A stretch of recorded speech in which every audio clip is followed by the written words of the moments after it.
Imagine a culture where silence is the love language, where saying nothing actually means everything. Sounds impossible, right? But Japan's been doing it for centuries, and once you see how, your relationships will never feel the same. Here's what we all got wrong about love.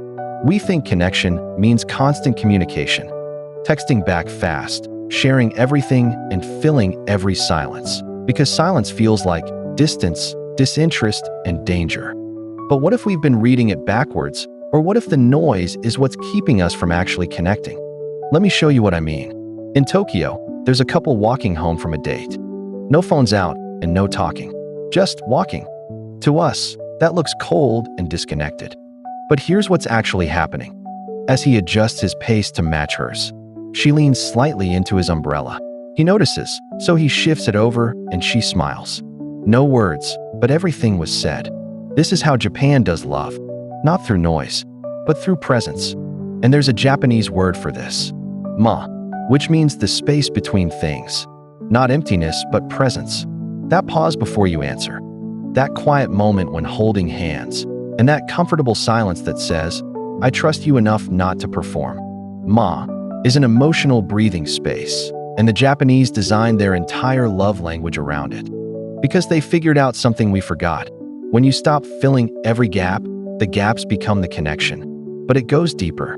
Japan has this concept called wabi-sabi, beauty in imperfection or beauty in simplicity, and they applied it to love. No grand gestures, no perfect dates, and no movie moments. Just a cup of tea made without asking, an umbrella shared in the rain, or a note left without signing it. Because when you love with restraint, every small thing becomes massive. So here's the test. Next time you're with someone you care about, don't fill the silence. Just sit in it.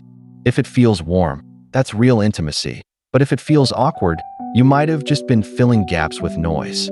Because here's what Japan figured out. Love isn't about how much you say. It's about how much you feel when you say nothing.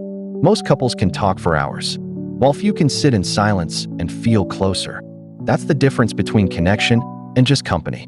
So the Japanese didn't invent silent love to be mysterious. They did it because they understood something about human connection. Words can lie, words can hide, and words can fill space without filling hearts. But silence can't fake intimacy.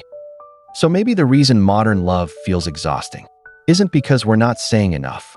It's because we're not feeling enough. And just maybe, the loudest love is the one that doesn't need to speak. This is Mindlust. And if you've stuck around till now, thank you and see you in the next one.